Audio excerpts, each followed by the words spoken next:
Bitcoin was supposed to take power away from banks and corporations. So why are companies like BlackRock and MicroStrategy now holding more Bitcoin than entire countries?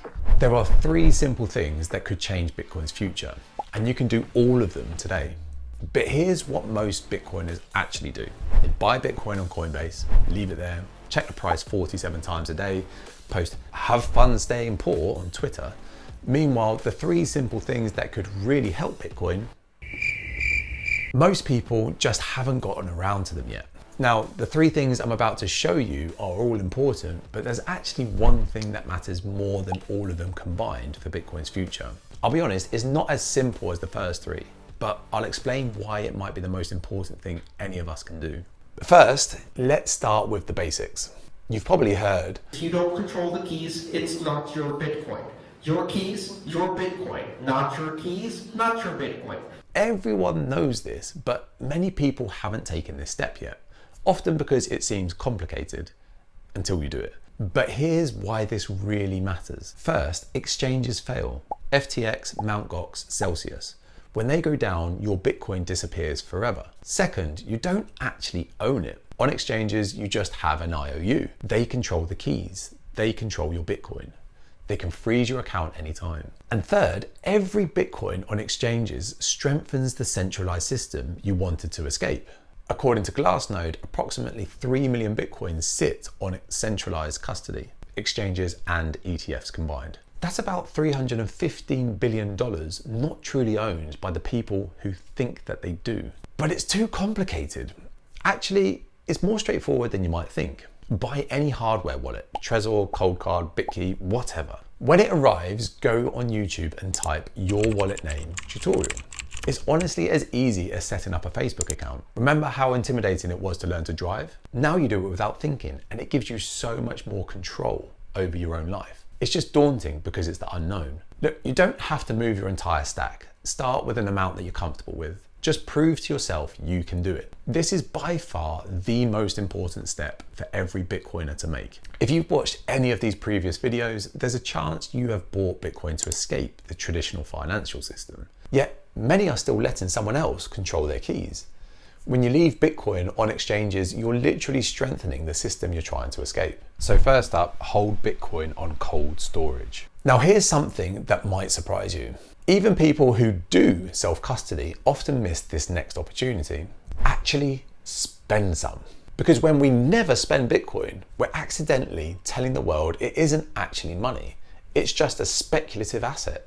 You don't need to spend your entire stack. You can spend and replace. Spend $20 worth, then replace it with the fiat that you would have used. Real world uses increase demand, encouraging more people to accept it and use it.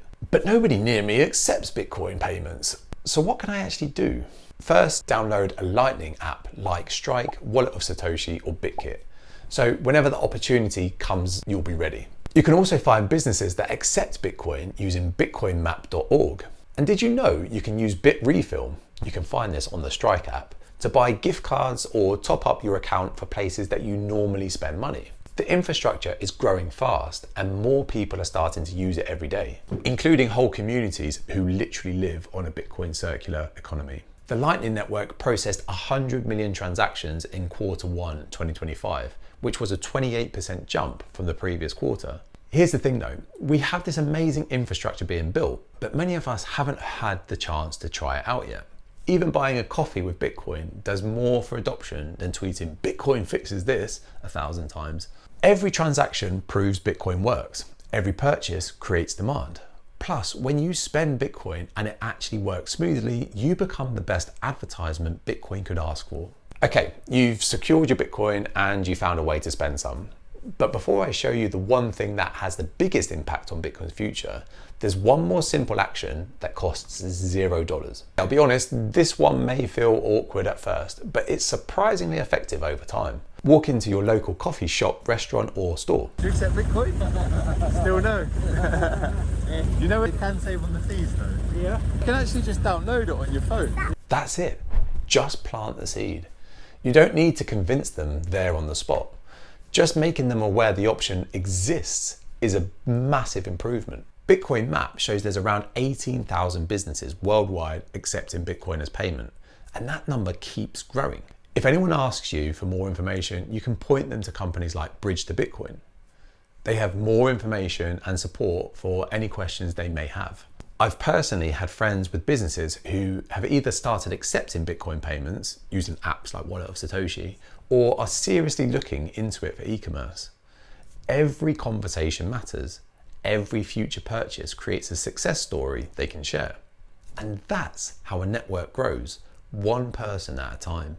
All right, here it is. The thing that would have the biggest impact on Bitcoin's future. The thing that actually keeps Bitcoin decentralized and secure isn't buying it or spending it. It's becoming part of the network itself. Do you know what I'm about to say? Running a Bitcoin node. Here's why this matters more than anything else. Running your own node means you become part of the network that keeps Bitcoin decentralized, and you can verify transactions yourself without trusting anyone else. There's no banks, no payment processors, no one else involved in your transactions. It's literally like handing cash to a friend, but online. Eventually, you can route your own transactions through your node instead of relying on other people's infrastructure, like Coinbase or Binance. I know that might sound technical and intimidating, but it's easier than you might think. You've really got two main options. The easy way, just buy something like the Start9 or Umbrel with everything pre-installed. It will cost a few $100s, but it's basically plug and play. I'll link a setup tutorial below. Or you can go the DIY route. Use your existing computer and watch the 5-minute tutorial I'll link below. But, and this is important, you'll need an SSD hard drive to store it. I tried it on a regular HDD and it took over a week to download, then crashed and I had to start all over again. Running your own node is exactly what Jeff Booth means when he says, "We are both the map and the territory." In simple terms, instead of relying on banks or governments to control our money system, the territory, we become the actual infrastructure, the map, that makes Bitcoin work by running our own nodes. Here's why this really matters. If it stays decentralized and secure, it is repricing that entire system. He emphasizes the if, not because he's worried about it getting centralized, but because he wants us to figure out how to keep it secure ourselves. In other words, individual actions like running nodes and self-custody keep Bitcoin secure. And thousands of people are already doing it, and the number is growing rapidly. Hence, it keeps getting more decentralized and more secure. Okay, slightly techie disclaimer here, but I think it's really needed. I also need to mention something that I didn't cover in my previous video. There is another real risk to Bitcoin at the moment, and it is node centralization. Remember, centralization is basically the common thread for all the real risks that exist to Bitcoin. It's been quietly happening, and it's actually become way bigger since I actually made the video. But before you worry, here's the really important thing to be aware of, which really proves how minuscule these risks really are. The Bitcoin community is incredibly aware of all of these risks, and they adapt fast. See, Bitcoin Core, which is the main software used for running Bitcoin nodes, notice how over 99% of all nodes running were using Bitcoin Core just last year. Core has been allowing more and more spam onto the network, which basically just uses up way more storage space when you're running a node. That means that you're going to need bigger hard drives, aka more expensive equipment to store everything. This just makes it harder for regular people like you and me to run nodes, and more costly. And when fewer people can afford to run nodes, the network becomes more centralized, exactly what we don't want. But look what's happening. Bitcoin Knots, which is another node software, which is better at filtering out spam and allowing only real money transactions through, has gone from around 3% to over 17% of nodes in just the last few months. People are switching because Knots keeps Bitcoin focused on what it's supposed to be, money, not a storage system for junk. This is exactly why I say the risks are minuscule. The Bitcoin community sees problems coming and takes action to fix them. That's how we keep Bitcoin secure and decentralized. I'll link a couple of videos below if you want to learn a bit more about this. Right, this sounds great, but here's what I still worry about. Will normal, hardworking people benefit from Bitcoin in the short term, or just the big institutions? You know what would be disappointing? Bitcoin hits millions of dollars per coin, but it's just digital gold sitting in corporate vaults while regular people still can't use it for daily transactions. Sure, your number might have gone up, but the truly global free market that could help everyone, see video 6, is still decades away. So the choice is yours. You can help build the first global free market in human history that no government or corporation can control, or keep playing their game while they decide what happens to your money. We're literally living through history right now, and most people have no clue. Think about it. Every revolutionary technology faced the same criticism. Mobile phones would never replace regular phones. They're too expensive. The internet would never replace newspapers.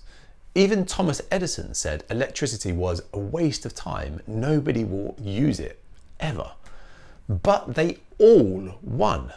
Because when something solves real problems, it takes over. There's actually a rule, like a law of nature, that explains how these world-changing inventions spread. And many Bitcoiners haven't even heard of it yet. Once you see this pattern, you'll understand why every country trying to ban Bitcoin actually makes it stronger. To see why, you need to watch this video here. Because Bitcoin isn't just possible anymore, it's inevitable.